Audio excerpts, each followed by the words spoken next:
किसी भी फसल के अंदर सल्फ़र और जो जिंक है उनका काफ़ी ज़्यादा महत्व रहता है। दोनों का आपस के अंदर एक गहरा संबंध रहता है। अगर आप जिंक यूज़ कर रहे हो, उसके साथ अगर आपने सल्फ़र का प्रयोग नहीं किया तो आपकी जो जिंक है वो बिल्कुल बेकार है। इसका सबसे बड़ा रीज़न क्या होता है, आज की इस वीडियो में हम जानेंगे।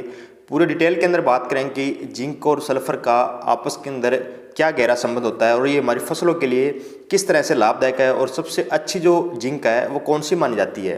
किसान साथियों, एक बात सबसे पहले आप याद रखना कि सल्फ़र के बिना जो जिंक है वो कभी भी नहीं बन सकती।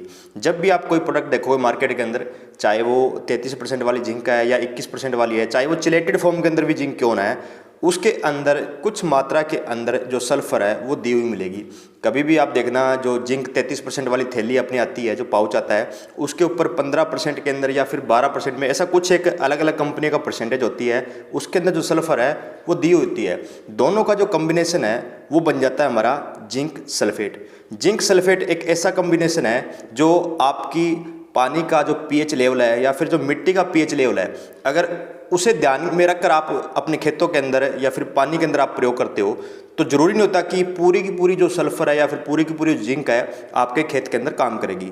तो सबसे पहले हम जान लेते हैं कि मेनली हमारे एरिया के अंदर कौन कौन सी जो जिंक की टाइप आती है और उनके अंदर क्या मेजर डिफरेंस है। सबसे पहले हमारी जिंक आती है 33% वाली, जिसे आप बोल देते हो जिंक सल्फेट मोनोहाइड्रेट। अब ये मोनोहाइड्रेट क्या है? हाइड्रेट का मतलब होता है कि इसके अंदर जो हाइड्रोजन या फिर पानी है, H2O जिसका फॉर्मूला होता है, उसके जो अणु है, जो मॉलिक्यूल है, वो कितने पाए जाते हैं।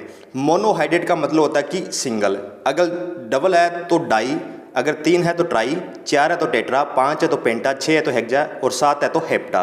इसी तरह से हमारी जिंक आती है 21% वाली, जिसका पूरा नाम होता है जिंक सल्फेट हेप्टा हाइड्रेट। उसके ऊपर पाउच के अंदर आप देखना हेप्टा हाइड्रेट, हेप्टा का मतलब 7, यानी कि जो हमारा पानी का मॉलिक्यूल है या फिर पानी का जो फॉर्मूला है उसके आगे आपको 7 H2O दिया मिलेगा।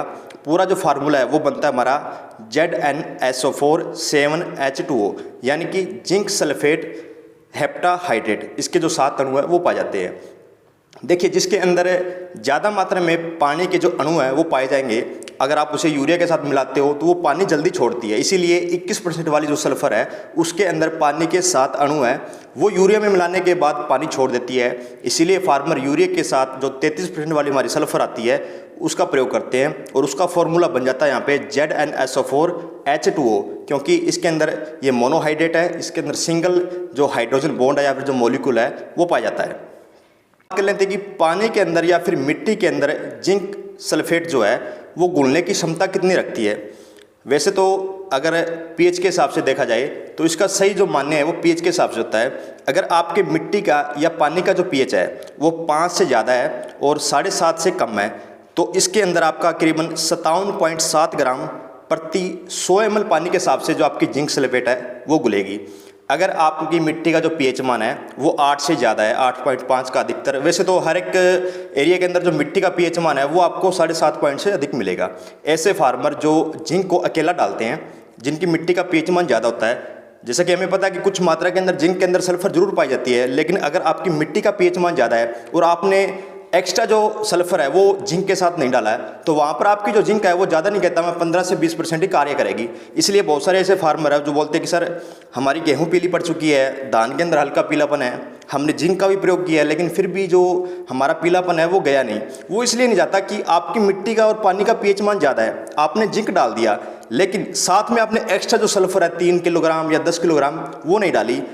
सल्फर का क्या कार्य रहता है कि जैसे आप जिंक को डालते हो तो सल्फर क्या करता है कि मिट्टी का जो पीएच मान है उसको कम कर देता है, 2 से 2.5 पीएच मान है वो कम कर देता है। जैसे ही पीएच मान कम होगा तब हमारी जो जिंक हमने डाली है वो एकदम से पौधा उसे उठा लेगा और या फिर जो पानी के अंदर है वो आसानी से घुल जाएगी। इसीलिए मैं किसानों को बोलता हूँ कि जब भी आप जिंक यूज़ कर रहे हो, नीचे मिट्टी के अंदर मिला रहे हो, तो आप कोशिश करें कि एक्स्ट्रा जो सल्फर है वो जरूर डालें।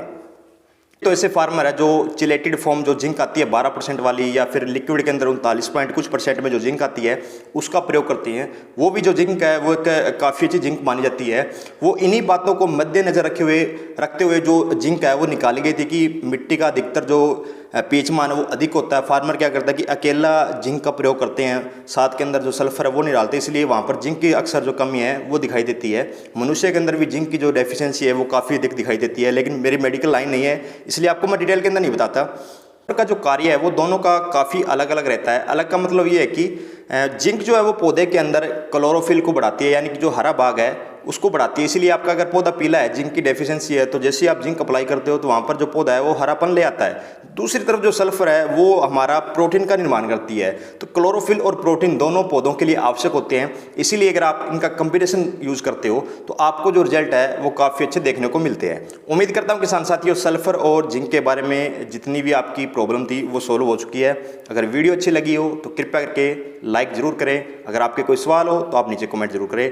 धन्यवाद किसान साथियों।